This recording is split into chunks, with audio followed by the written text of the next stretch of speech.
6. Ok?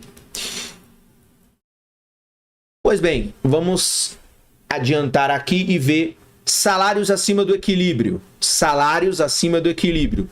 Legislação do salário mínimo, sindicatos e salários de eficiência. A maioria das análises de diferenças salariais entre trabalhadores se baseia no modelo de equilíbrio do mercado de trabalho. Ou seja, assume-se que os salários eles vão se ajustar para equilibrar a oferta e a demanda por mão de obra, que foi aquilo que nós vimos no capítulo 18. Mas essa suposição, ela nem sempre se aplica. Para alguns trabalhadores, os salários são mantidos acima do nível de equilíbrio da oferta e da demanda. Vamos estudar 3 motivos para isso.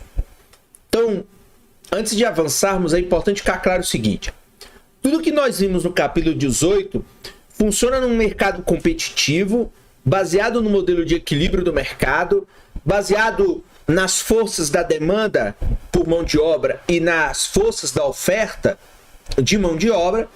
Consequentemente, ali há um encontro em que se estabelece um equilíbrio, a quantidade de trabalhadores que vão ser contratados e o salário de equilíbrio para aquela quantidade de trabalho.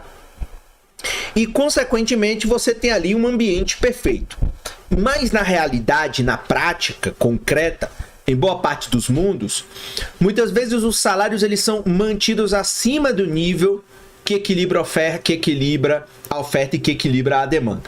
E aí há 3 motivos aqui que nós vamos ver. É a legislação do salário mínimo, sindicatos e o salário de eficiência. Um motivo para a existência de salários acima do equilíbrio é a chamada legislação do salário mínimo, como também está descrito no capítulo 6. Então, relembrando, o modelo de equilíbrio do mercado de trabalho puro, lei de oferta, lei de demanda por mão de obra, equilíbrio preço, está no capítulo 18. E veja, sobre a legislação do salário mínimo, isso está visto lá no capítulo 6. Então veja, a maioria dos trabalhadores da economia não é afetada por essa legislação, porque seus salários de equilíbrio normalmente estão bem acima do mínimo legal. Mas alguns trabalhadores, especialmente os menos qualificados e experientes, a legislação do salário mínimo traz os salários para um nível superior ao que eles ganhariam em um mercado de trabalho sem regulamentação. Uma segunda razão pela qual os salários podem se elevar acima de seu nível de equilíbrio é o poder de mercado dos sindicatos. Então, o salário mínimo coloca para cima, porque o objetivo do salário mínimo ele tem um cunho social.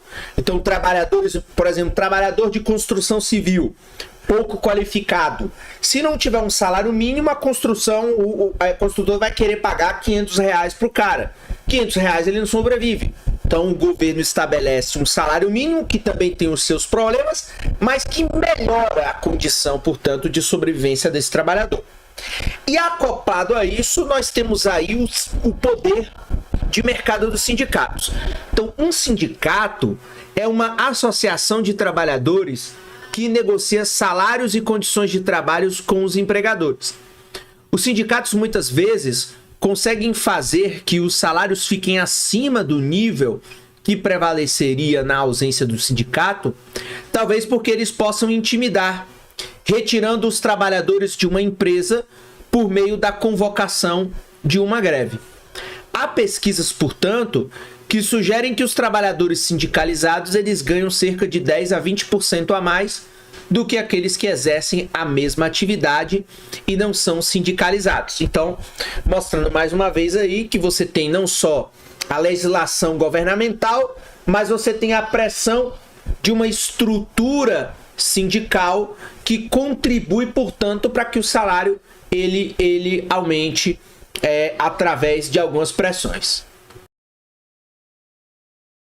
Uma terceira razão para a existência de salários acima do equilíbrio é sugerida pela teoria dos salários de eficiência. Segundo essa teoria, as empresas podem considerar lucrativo pagar salários elevados porque isso aumenta a produtividade de seus trabalhadores. Então veja, o próprio mercado de trabalho, o próprio demandante de trabalho, compreende que pagar, dado que você tem uma competição pelos trabalhadores, pagar um pouco a mais, faz com que esse trabalhador se sinta mais motivado e mais disposto a pagar, mais disposto a produzir mais. Então, mais especificamente, salários elevados podem reduzir a rotatividade da mão de obra, podem aumentar o empenho do empregado e podem aprimorar a qualidade dos trabalhadores que procuram emprego na empresa. Se essa teoria estiver correta, então algumas empresas podem optar por pagar aos seus empregados mais do que eles ganham normalmente. E aí, enfim, você tem uma série de teorias e de efeitos não econômicos quando você paga salários acima do salário de equilíbrio. Portanto, salários acima do equilíbrio, sejam eles causados pela legislação do salário mínimo, por sindicatos ou pelo salário da eficiência, tem efeitos semelhantes sobre o mercado de trabalho.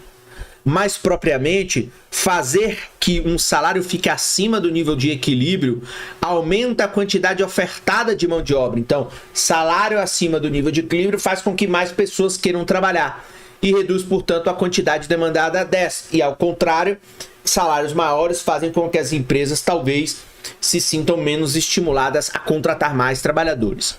O resultado, muitas vezes, é um excesso de mão de obra ou você tem desempregados. O estudo do desemprego e das políticas públicas que tem por objetivo lidar com ele costuma ser considerado um tópico da macroeconomia, de modo que está fora do alcance deste capítulo. E aí depois você pode dar uma olhada no capítulo referente, portanto, ao desemprego, uma videoaula que está aí alguns capítulos à frente, uma videoaula de um capítulo que fala somente sobre desemprego. Mas seria um erro ignorar inteiramente essas questões quando se analisam os ganhos. Embora a maior parte das diferenças salariais possa ser compreendida mantendo a suposição de equilíbrio no mercado de trabalho, claro que os salários superiores ao equilíbrio explicam essa diferença em alguns casos, ok? Então aí